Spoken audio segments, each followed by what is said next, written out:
Yeah, that was, yeah. I'm with John Hunt, president of ATU 757, and was just in the Beaverton Transit Center watching him getting grilled by one of our more illustrious road supervisors. Anyway, he's still smiling, and I guess I just have two questions for you, really. First question, you know, I know Bruce. Bruce is a bus driver. Bruce has represented me several times, as a matter of fact, and I thought he did a really good job. So why should I vote for you right now? Well, first let me say there's not a better person to run against. I like Bruce. Bruce is a nice guy. And that's the first thing that comes out of my mouth as I'm out on this campaign trail. And I think both of us are worthy candidates as we move forward. The difference between Bruce and I is I have collective bargaining experience. For the last 8 years I've negotiated contracts. So when I talk about maintaining our health insurance and our benefits, I know how to do that. Where Bruce has never negotiated a contract. Yes, he has some experience being running a 7-Eleven, and he's been on accident appeals and reviews. And he's a nice guy. However, he doesn't have collective bargaining experience. And as this time in day when we're facing some tough challenges, we need people that have experience. 5 months after this election cycle, we will be in one of the toughest contracts we've ever been in. We have 24 separate collective bargaining agreements, 85 locations, 3 different shifts. We have 6 contracts that are going to be open. One that I've started a strike vote and will be putting out a press release here within the next week. The learning curve in this job is huge. And although Bruce is a nice guy, he doesn't have the experience. Now what we need to do is collectively work together, because unfortunately we need a grassroots movement within our union. And hopefully this election cycle has taught all of us to work together. And at the end of it, whoever is the winner, we work to make that person succeed. Because it's all too often, we're out there saying, hey, it's that other guy that's going to make it happen. And it's all of us collectively that make up the union. Now, there's one other point that I know I need to address to you, and I'm sure you've heard it before. I know that you personally had nothing to do with Tom Wallace. We all of us that I know that you had nothing to do with that. But you're in charge, so you're ultimately responsible for everything that's going on. Why weren't you monitoring the funds why weren't you monitoring that situation closer? Well, at the end of the day, here's where we go. Let's go from backwards. First of all, I was the president that made sure Mr. Wallace went to prison. I happen to have here a Labor Press article that I put out in February of '06 that outlined what I testified in court against Mr. Wallace. Mm-hmm. So I appreciate your first statement that you don't believe I had anything to do with it. We know you didn't. Because unfortunately, we still have people that believe that. No. As president, Mr. Wallace didn't steal under my watch. He got convicted under my watch. I was a vice president at the time.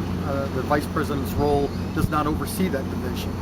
The auxiliary accounts that Mr. Wallace took from were actually overseen and audited by TriMet. TriMet did audit them. And unfortunately, the system in which Mr. Wallace was operating under and the way they audited the system, they didn't catch what Mr. Wallace had done. Mr. Wallace took money for over 10 years, gained a healthy salary, and took advantage of all of us. And at the end of the day, he was brought to justice and is put in prison. I'm happy to announce that we've recovered all of $20,000 of the $450,000 that Mr. Wallace has stolen. We have created safeguards to not allow that to happen again. And if you read your In Transit magazine this month, you'll see that this article was published in that as well.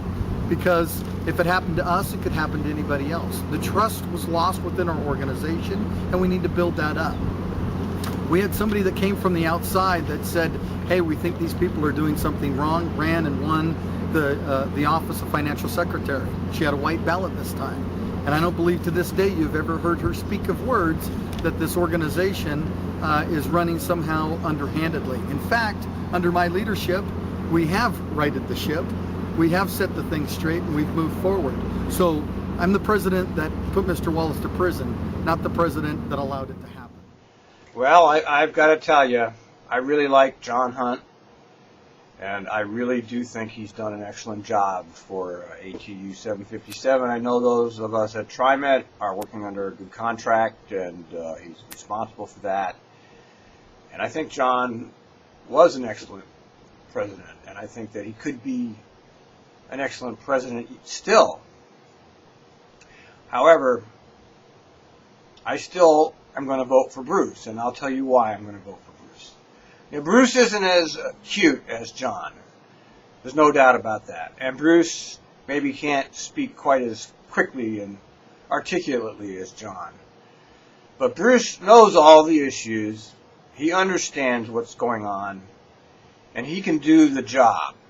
But the best thing I like about Bruce, other than I've seen him represent me and others highly effectively, is that he's from the trenches. Bruce is in the trench with us. And that to me is important right now. John, he understands what it was. He worked as a mechanic. He worked as a mini runner. He's been there. But in the last 8 years, he's been working as a president of the union, vice president, whatever he was doing. And so he's a little bit disconnected, possibly, now. And I think Bruce could bring in a whole new perspective, especially for us drivers. And that's no disrespect to John, because if it had been any other election, I'd vote for John. And if he'd been anybody else running against John, I'd vote for John. I think John has been a good president. But I think Bruce would be a better president.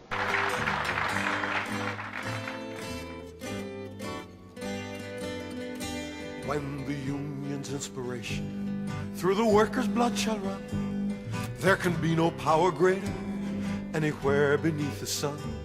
Yet what force on earth is weaker than the feeble strength of one? But the union makes us strong. Solidarity forever.